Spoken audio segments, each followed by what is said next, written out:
Maître Esaïe, bonjour. Bonjour. Nous vous recevons pour la deuxième fois comme invité dans ce magazine Dossier et Tweet. Vous êtes cadre de la Nouvelle Dynamique Congo. Vous êtes enseignant d'université. Vous êtes chercheur. Vous êtes avocat. Vous voulez qu'on vous reçoive en quelle qualité? Le simple analyste et cadre du parti. D'abord, simple analyste. Vous êtes simple analyste politique et cadre du parti. Alors, vous nous avez dit, et Téjater avait retenu votre réponse dernièrement, même jusqu'à hier, vous nous avez dit que la coalition FCC Cash se portait bien. Mais quelle lecture faites-vous par rapport à cette réaction spontanée de la population contre les trois propositions de loi initiées par les FCC, c'est-à-dire les honorables Aubin Minakou et Gary Sakata? Premièrement, c'est une consternation. Nous ne pouvons pas accepter la violence d'où qu'elle vienne. Que ce soit une réaction spontanée, que ça vienne de l'IDPS, que ça vienne du FCC, que ça vienne de la MOUCA, d'où qu'elle vienne, la Nouvelle Dynamique Congo, qui est un parti panafricain, un parti qui prône les dialogues, un parti qui prône la non-violence, ne peut pas accepter. C'est ainsi que j'ai réagi et je condamne avec force et aussi avec regret toutes les violences et des pillages qui a eu lieu hier aux alentours du Palais du Peuple. Et alors, quelle sera alors la suite? Parce que le problème ici est à la fois à la forme et au fond. Par rapport à la forme, on dit qu'on utilise toujours les mêmes politiciens, en l'occurrence Aubin Minakou qui venait de diriger l'Assemblée nationale pendant plusieurs années. Et par rapport au fond, même l'Union européenne, les États-Unis et le Canada sont aussi contre, viennent de faire une déclaration pour dire que ces propositions de loi ont tendance à réduire le pouvoir judiciaire. Vous savez, la proposition de loi n'est pas en soi mauvaise. Mais le problème, ce sont certains visages. La population a encore une nostalgie, une mauvaise nostalgie de certains noms et de certains visages politiques. Normalement, nos amis du PPRD devraient faire comme à l'époque de M. Laurent Désiré Kabila. À son avènement, il avait récupéré certains moboutistes et ces gens-là se taisaient, ils étaient dans, je disais, dans la cuisine interne, ils ne se manifestaient pas, mais ils travaillaient, ils ont beaucoup aidé Musée. Le pays a besoin d'apport de tout le monde. Mais il y a encore cette nostalgie, il y a encore cette mauvaise habitude qui avait pris part dans les chefs de la population et que certains grands frères devraient se retirer et envoyer même les autres les faire. En soi, cette proposition de loi n'est pas mauvaise. En plus, il y a beaucoup de brèches pour bloquer, même en dehors du Palais du Peuple, en dehors du Parlement, en dehors de l'Assemblée nationale, il y a encore des brèches pour bloquer cette loi si jamais elle sera votée. Nous avons la part du chef de l'État qui doit promulguer, nous avons aussi la Cour constitutionnelle qui doit être saisie pour vérification de la constitutionnalité de loi. La Cour constitutionnelle peut rejeter. C'est ainsi que nous demandons aux amis de l'IDPS, aux autres, je ne cite pas, ce n'est pas IDPS ou pas, tous ces gens qui manifestent devraient attendre et voir la suite, même au niveau de la Cour constitutionnelle. C'est ça l'état de droit, c'est le dialogue, les débats démocratiques, et ces débats démocratiques nous amènent à l'essor, nous amènent au développement, parce qu'on ne peut pas comprendre que chaque fois qu'il y a une proposition de loi, qu'il y ait des casses, qu'il y ait des pillages. Non. Laissez les gens débattre dans des officines politiques, devant, au prêchoir et devant les cours et tribunaux, en l'occurrence la Cour constitutionnelle. C'est ainsi que, bon, je dirais, alors, qu'est-ce que nous allons dire de l'arrêt de la Cour constitutionnelle sur le Congo central?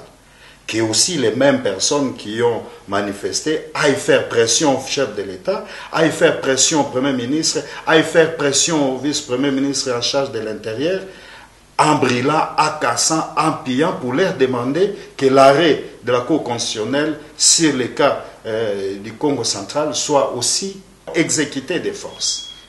Lorsqu'il s'agit de marcher, de manifester, c'est la jeunesse qu'on envoie. Mais lorsqu'il s'agit maintenant de donner le pouvoir ou bien de donner le boulot, on donne toujours du travail, on donne toujours des fonctions à des vieux images, des visages, comme vous venez de le dire ici.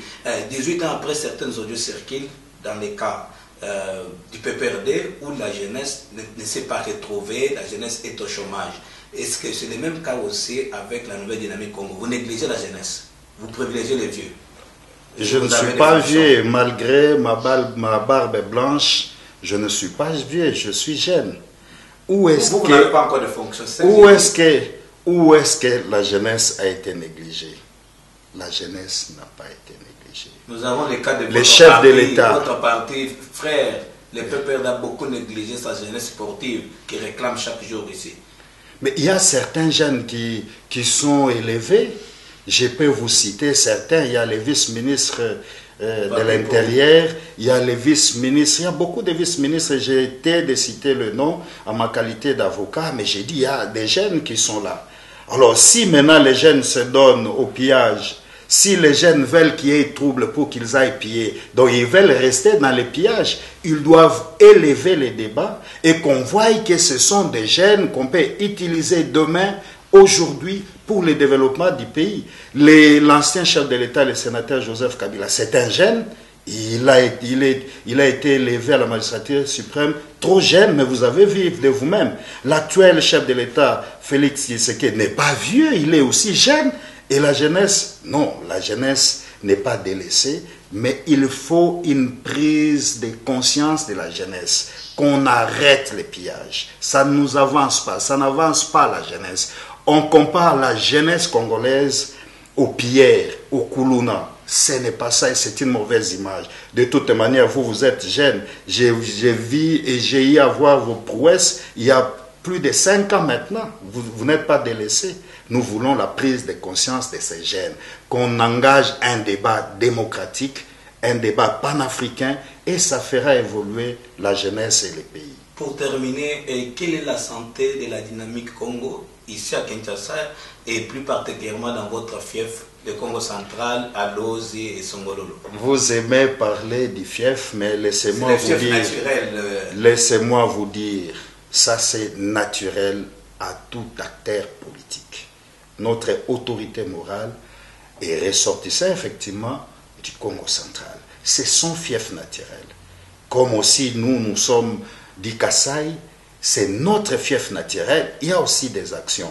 Parce que vous avez les yeux braqués sur Papi Mantezolo, et c'est comme ça que vous le voyez toujours faire des actions un peu régulièrement au Congo central, que vous dites que la dynamique Congo, c'est un parti du Congo central. Non, nous sommes à Kinshasa, nous sommes là, nous œuvrons, nous avons des structures au niveau de la ville, nous avons au niveau de la province, nous avons des structures au niveau des communes. Je ne dévoile pas notre secret, mais nous sommes implantés à Kinshasa. Vous commencez vers Maluku, vous allez vers Mongafula, vous allez trouver la NDK implantée partout. La santé du parti se porte à merveille et les partis regrettent seulement la violence et les partis recommandent les dialogues, le respect des textes, le respect de la Constitution, le respect surtout des décisions judiciaires, et ça fera le Congo grand. Et c'est le souhait de la nouvelle dynamique Congo.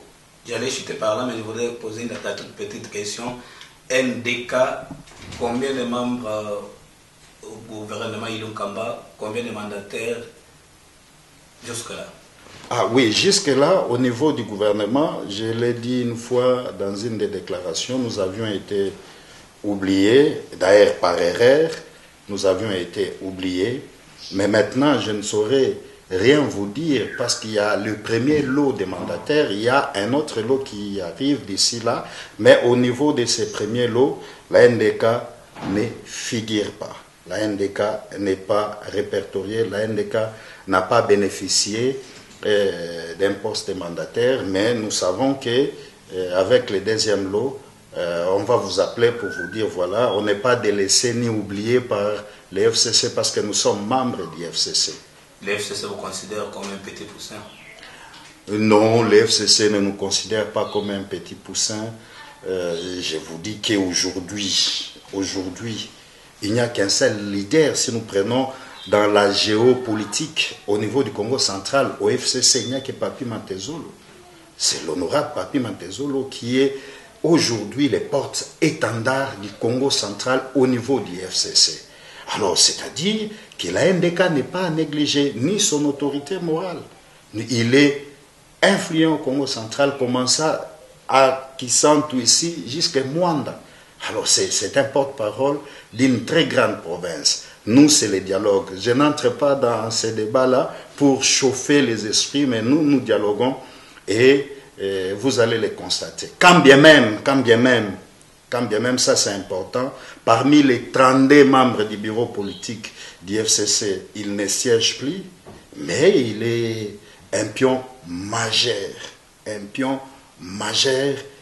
du FCC. D'ailleurs, pour vous rafraîchir la mémoire, à Mbouela Lodge, lors des assises du FCC, lorsque l'autorité morale, le sénateur Joseph Kabila est venu, la première personne avec qui à prendre photo, c'était Papi Mantezolo Diatezo, parce qu'il a dit qu'il était chez lui. Il a dit, je suis venu chez toi, tu m'as reçu. Donc ça veut dire que c'est Mantezolo Diatezo qui est au FCC, le porte-étendard du Congo central. Merci beaucoup, Maître Ezaïe. Je vous remercie.